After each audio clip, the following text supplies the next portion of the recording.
Hello friends, welcome to Learn On. This is Akash Suryavanshi. In this video, we will continue our introduction to electrical engineering session.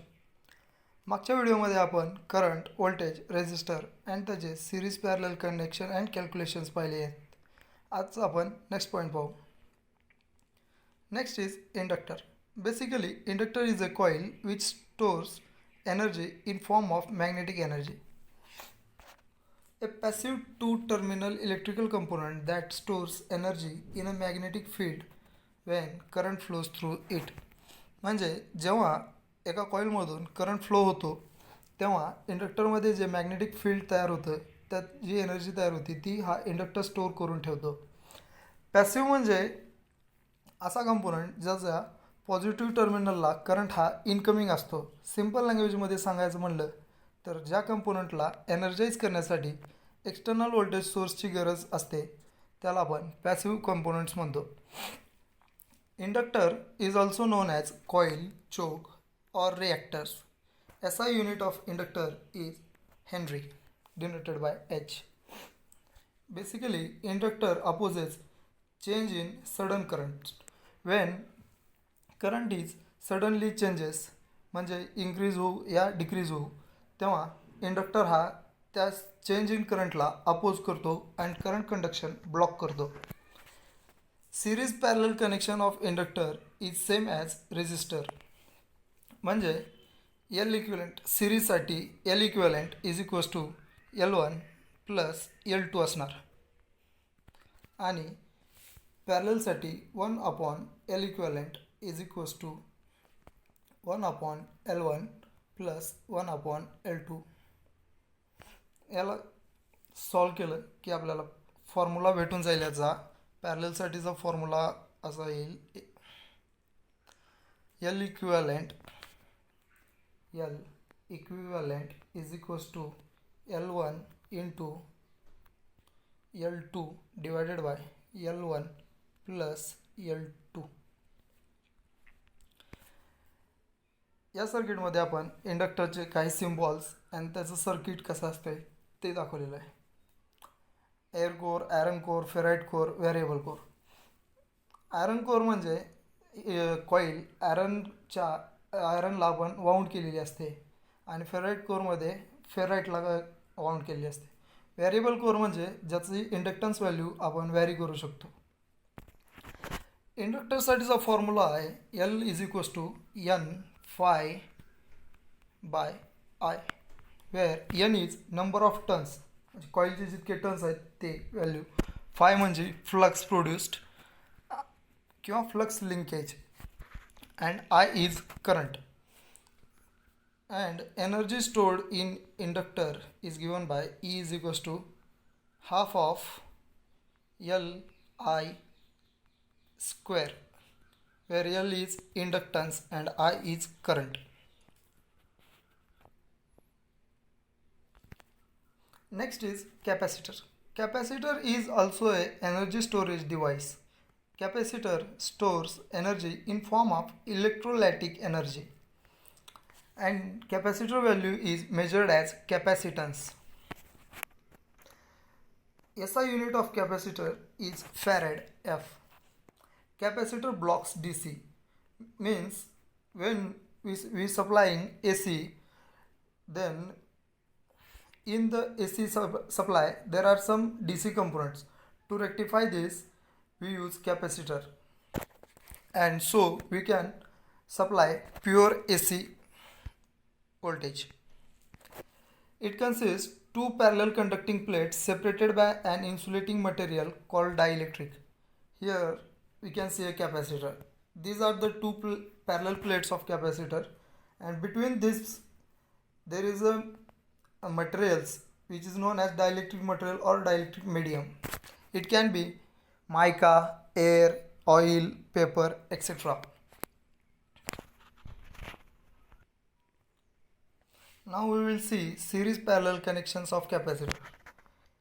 या फिगरमध्ये आपण series आणि पॅरललचे connection दिले आहेत. This is series, this is parallel. Connection same resistor सारखे, but calculation reverse to the resistors. म्हणजेच कॅपॅसिटरचे series calculation हे रेजिस्टरच्या पॅरलल सारखे असतात. म्हणजे सिरीजसाठी C equivalent is equals to 1/C equivalent is equals to 1/C1 plus 1/C2. याला सिम्प्लिफाय केल्यानंतर भेटेल आपल्याला C equivalent is equals to C1 into C2 divided by C1 plus C2. And for parallel it is similar to series of resistors.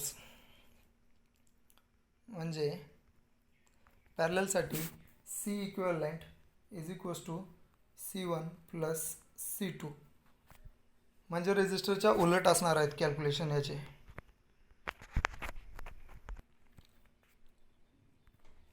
Next is charge on capacitor. First I will tell you what is charge. Charge is a physical quantity or property of a element which causes it to experience a force. म्हणजेच म्हणजे जेव्हा आपण एखादा conductor magnetic फील्डमध्ये place करतो तेव्हा charge generate होऊन त्या कंडक्टरवरती एक फोर्स अप्लाय होतो. Charge is directly proportional to externally applied voltage across it. म्हणजे आपण जितकं व्होल्टेज अप्लाय करू तितकं चार्ज जनरेट होणार. So the formula for charge is Q is equals to C into V, where C is capacitance. So we can get the capacitance formula C is equals to Q upon V. Next is energy stored in a capacitor. The force experienced due to charge is energy. Hence energy is stored while charging. Means जेव्हा आपण कॅपॅसिटरच्या across voltage apply करतो तेव्हा सर्वात आधी कॅपॅसिटरच्या प्लेटवरती charge generation होते. आणि जेव्हा चार्ज एका प्लेटकडून दुसऱ्या प्लेटकडे ट्रान्सफर होत असतात तेव्हा दोन प्लेटमधल्या डायलेक्ट्रिक मीडियममध्ये किंवा त्या फील्डमध्ये जे एनर्जी स्टोअर होते आणि ती एनर्जी आपण E is equals to half Q into V या फॉर्म्युल्याने डिफाईन करतो. Similarly while discharging dielectric field collapse. Discharge होते वेळेस ते फील्ड कोलॅप्स होतं आणि स्टोअर केलेली एनर्जी ही रिलीज होते. Formula of energy is half Q into V, but we know Q is equals to C into V. So we get the new formula E is equals to half CV square. So the energy is directly proportional to the voltage square.